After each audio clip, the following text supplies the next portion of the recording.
Baik. Jadi sudah meluangkan waktunya.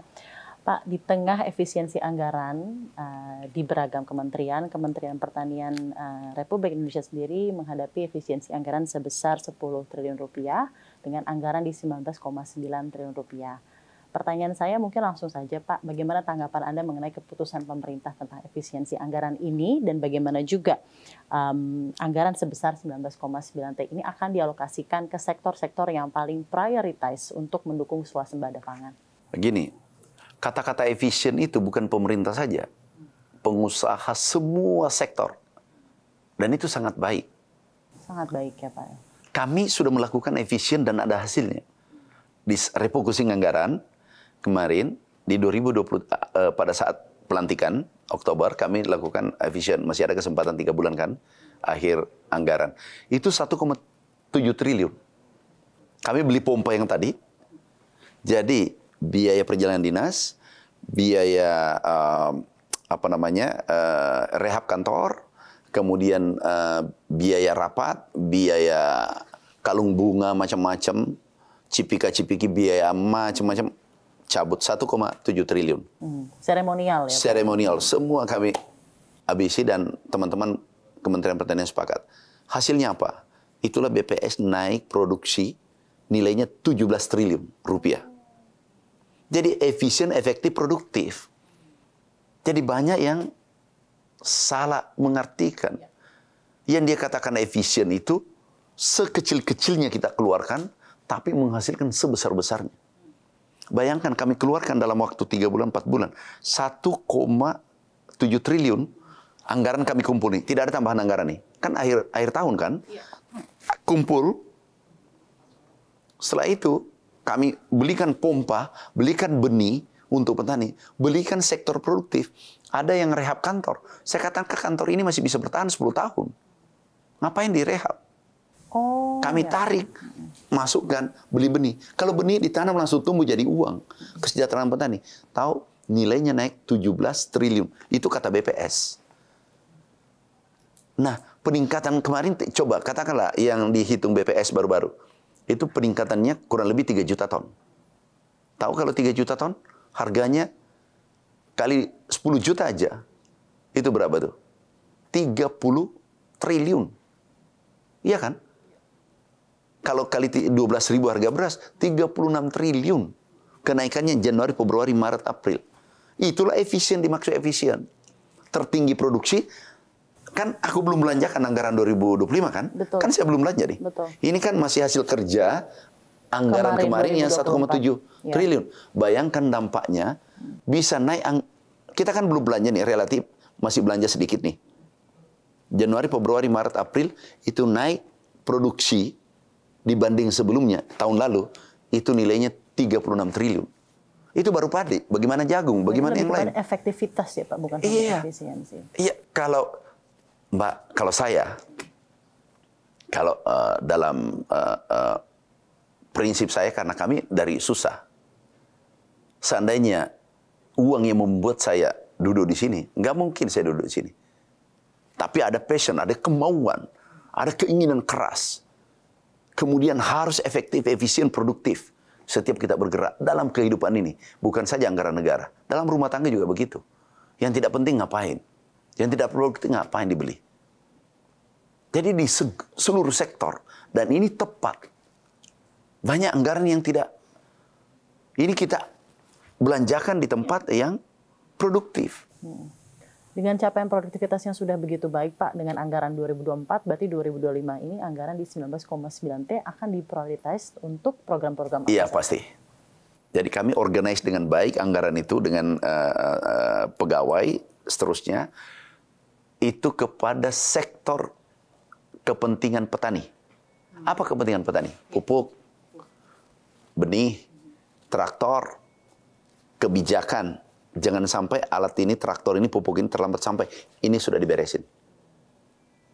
Perintah Bapak Presiden. Sudah selesai. Nah, kita ke yang produktif dulu. Untuk kepentingan petani dulu. Untuk kepentingan rakyat dulu. Kalau kepentingan kita, perjalanan dinas, seminar, menurut saya itu tidak terlalu penting. Dan itu, pemerintah lakukan itu luar biasa. Ini nanti hasilnya kita rasakan 2-3 tahun, 4 tahun, 5 tahun ke depan. Kita juga mendengar Pak akan ada deklarasi swasembada pangan. Betul ya Pak, dalam waktu dekat lagi. Mudah-mudahan kita berdoa.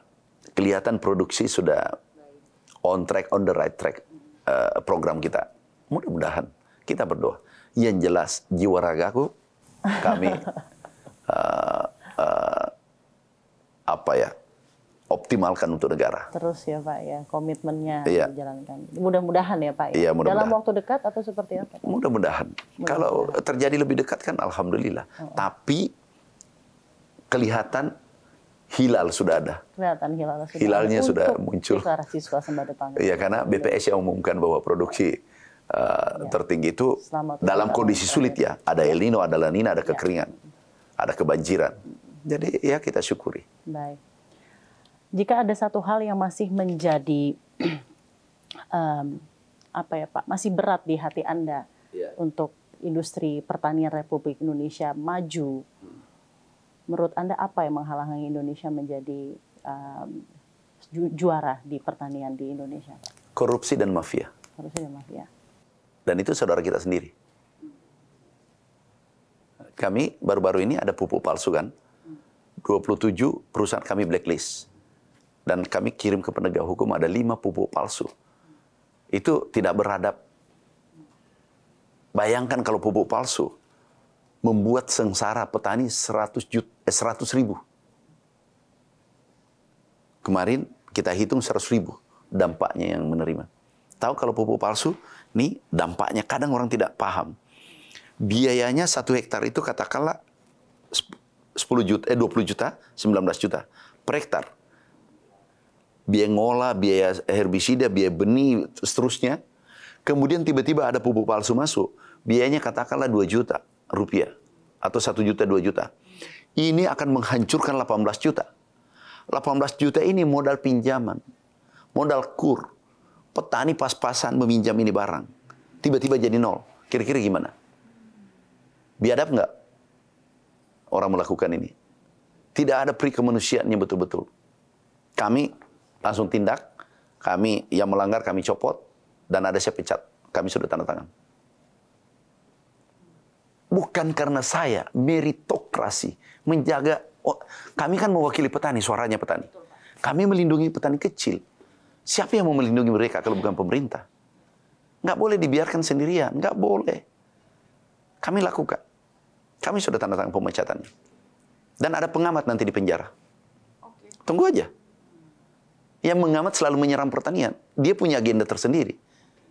Kalau ada pengamat menyerang pertanian, mengkritik, konstruktif, terima kasih. Tapi kalau punya agenda sendiri, agenda pribadi, kami temukan, saya bilang,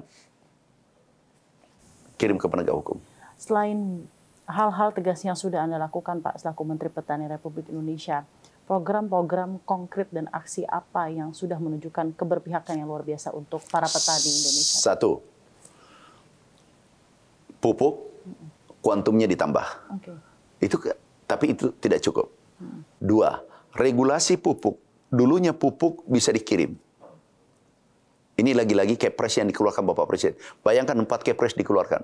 Keputusan Presiden dikeluarkan dalam waktu singkat. Baru 3 bulan. Yang dulunya 12 menteri yang harus tanda tangan, kemudian 38 gubernur, kemudian 500 bupati wali kota, tanda tangan semua baru petani bisa terima pupuk. Ini 145 aturan, regulasi yang mengikat. Sekarang Perpres yang keluar dari menteri kami, dari Menteri Pertanian, langsung ke produsen, produsen langsung ke petani. Ini saja petani bahagia, kami sudah keliling. Ketiga, ada UMKM, utang petani, nelayan, diputihkan kan? Ya. Betul, Pak. Jadi, kemudian cetak sawah, opla, alat mesin pertanian, benih, luar biasa perhatian Bapak Presiden. Di luar itu, ada tiket, harga tiket turun, kan yang naik pesawat petani banyak. Petani kita 100 juta lebih. Kemudian, naik haji, yang naik haji kan petani juga. Banyak. Turun juga kan? Biaya listrik, petani juga banyak kan? Turun harga listrik, biaya listrik. Kemudian ada diskon untuk jalan tol. Jadi betul-betul 130 hari. Keberpihakan Bapak Presiden terang benderang. Di mana sisi gelapnya? Terang benderang. Toh, masih ada yang belum? Iya. Ini kan pemerintah ini berjalan terus sampai kiamat. Tidak bisa selesai 5 tahun. Tapi yang terpenting bahwa baru 130 hari. Tetapi luar biasa berpihaknya pada rakyat. Dan ini sudah kerja keras yang berlangsung selama beberapa tahun terakhir dan keberpihakan yang luar biasa untuk pertanian Indonesia ya Pak. Tercermin langsung dari data BPS ya Pak ya. Pak Amran, saya juga ingin tanyakan kepada Anda masih mengenai swasembada pangan. Jika seperti yang tadi Anda sampaikan kepada pemirsa CNBC, hilalnya sudah terlihat Pak, tapi kita masih menunggu nanti mungkin dari segi stabilitas produksi dan lain-lain. Apa saja yang masih ditunggu sampai akhirnya kita bisa dengan bangga publicly saying bahwa kita swasembada pangan bisa tercapai di Indonesia? Gini, ini kan masih berproses. Ini langkah-langkah darurat kemarin sudah selesai. Sekarang yang tidak darurat itu adalah cetak sawah oplah. Ini kita lakukan. Kemudian kami klaster untuk pertanian modern. Ini kan tidak semudah yang kita bayangkan. Karena kami ingin klaster ini yang 3 juta hektar nanti sejajar dengan Amerika, pertanian Amerika, sejajar dengan Jepang, sejajar dengan negara-negara maju. Ini kami ingin. Amerika. Arkansas, saya dari sana. Kami ingin sejajarkan klaster ini. Semua menggunakan teknologi tinggi, sehingga milenial mau turun bekerja. Karena pendapatan minimal 10 juta. Dan ada testimoni yang seluruh yang testimoni minimal 15 juta. Artinya milenial mau turun. Milenial kita berapa? 52%. Ini yang akan mengantar nanti Indonesia menuju Indonesia emas. Kita ini paling tinggi 5 tahun. Nah, kita persiapkan generasi muda untuk menuju Indonesia emas. Tetapi apa yang bisa membuat tertarik? Kalau pertanian kotor, pertanian miskin, pertanian rugi, nggak mungkin. Dipaksa pun nggak mungkin mau masuk. Tetapi kita ciptakan, desain, menjadi pertanian, transformasi pertanian tradisional menuju pertanian modern. Sehingga mereka tertarik. Yang membuat tertarik adalah satu, menguntungkan. Pendapatannya kalau 5 juta, 3 juta nggak turun. Tapi kalau sudah 15 juta, tentu menarik. Yang kedua, teknologi tinggi. Panen dulu kalau pakai sabit 25 hari. Ini cuma 4 jam. Tidak cukup 1 hari. Karena menggunakan combine harvester. Inilah kami berikan kepada anak muda. Sebagai insentif. Berikutnya, dia nanti lanjutkan. Nah, ini yang kita bangun ke depan. Coba, kita kali sederhana aja. Kalau 3 juta selesai. Katakanlah 2 kali panen, 5 ton. Per 1 kali panen, berarti 30 juta ton kan? Produksinya ke depan. Khusus tambahan ini. Kalau 30 juta ton, itu rendemennya separuh, berarti 15 juta ton. Kita cuma kekurangan 2-3 juta ton. 4 juta ton. Berarti ada surplus 11 juta ton yang siap diekspor. Pada saat itulah Indonesia menjadi lumbung pangan dunia. Hitungannya jelas. Arahnya jelas. Yang penting jangan diganggu. Jangan diganggu, ini kita lagi asik bekerja. Dan kami berani pertanggungjawabkan apa yang kami lakukan bersama teman-teman. Berkeliling ke seluruh Indonesia bertemu dengan petani-petani yang ada, Pak. Adakah suara-suara dari petani yang sampai ke Bapak dan menjadi pikiran Bapak dan akhirnya Bapak transformasikan menjadi program konkret? Suara tadi kekurangan pupuk, kekurangan alat mesin pertanian, kekurangan benih sudah terjawab, sudah selesai. Kemudian air, irigasi. Irigasi kita akan selesaikan 2 juta hektar bersama Menteri PU. Nah, itu insya Allah selesai juga. Dalam rentang waktu, Pak? Kita rencana 1-2 tahun selesai. Kalau bisa 1 tahun. Karena ini kebutuhan dasar petani. Semua aspirasi petani kami laporkan Bapak Presiden. Dan Bapak Presiden tidak pernah menolak. Langsung, iya, anggarkan. Bayangkan, kami tidak memohon anggaran 15 triliun. Ya, anggaran kami tahun lalu kan cuma 6,9 triliun. Beliau tambahkan 15 triliun. Memenuhi semua permintaan petani. Itulah presiden kita luar biasa, keberpihakan pada masyarakat kecil. Untuk petani. Kami, khususnya untuk sektor pertanian luar biasa. Saya juga ingin tanyakan kepada Anda, seperti apa Pak update program prioritas food estate, lalu juga ekstensifikasi bangun sawah baru. Apakah sudah maksimal? Apa yang perlu dievaluasi, Pak? Ini kami sudah mulai dari Merauke, sudah berjalan. Ada kemarin di sana 40.000 hektar sudah oke. Kemudian ada cetak sawah baru, kita bangun. Kita rencana bangun 1 juta hektar. 1 juta hektar inilah terluas dunia. Ada pengamat mengatakan yang terluas adalah Arkansas. Kami ke Amerika, kami lihat langsung. Di sana acre, bukan hektar. Berarti luasnya 500-an aja kan, ribu hektar. Ini 1 juta terbesar. Dan ini nanti menjadi giant lab. Jadi laboratorium raksasa nanti untuk sektor pertanian. Disinilah orang belajar bisa saja dari negara-negara lain bisa belajar di sini. Karena kita akan rancang di sana dari hulu ke hilir semua menggunakan teknologi tinggi. Ada orang yang mengatakan, sampai ada orang mengatakan tidak bisa tumbuh. Besok panen. Yang cetak sawah besok panen. Oh ya? Iya, laporan tadi malam aku terima besok panen. Kami kunjungi dengan Menteri Keuangan, lihat langsung sudah siap panen. Jika Bapak bisa merangkum, Pak, dalam pembicaraan kita yang singkat ini bersama dengan CNBC Indonesia, Bapak bilang bahwa pekerjaan rumah ini it's an ongoing process. Kita tidak akan menyampai titik kesempurnaan dan selesai, karena kan ini memang setiap harinya selalu ada yang harus dibenahi dan lain-lain, Pak. Tapi jika selaku Menteri Pertanian Republik Indonesia Anda bisa menyampaikan kunci utama Indonesia menuju swasembada pangan, Indonesia maju ultimately, itu apa, Pak? Dan apa yang menghambat? Apa yang bisa Bapak sampaikan kepada kami? Yang pertama, program yang sudah dirancang oleh pemerintah yang dirancang yang dituangkan dalam Asta Cita kita, Bapak Presiden, itu kita lakukan secara konsisten. Mimpi kita swasembada tidak terlalu berat, karena kita pernah swasembadakan. Ini tidak terlalu berat. Kemudian, apa keinginan petani, kita penuhi kebutuhan petani, kebutuhan dasar, sarana produksi dan seterusnya. Ini dipenuhi, itu petani sederhana. Dipenuhi, itu kan tidak gratis, dia beli. Bahkan dia bilang, harga naik dikit tapi aku beli. Ada, tersedia. Itu kita penuhi, irigasi. Seluruh sarana produksi kita penuhi. Itu kesejahteraan meningkat, pengangguran menurun, dan swasembada menjadi kenyataan. Yang terakhir adalah mafia, koruptor. Hentikan deh. Puasa dulu. Tobat dulu. Jangan kita ganggu negara yang teman-teman lagi bekerja. Ingat, pangan bermasalah, negara bermasalah. Ini vital. Tahu Malaysia? Berebut beras sekarang.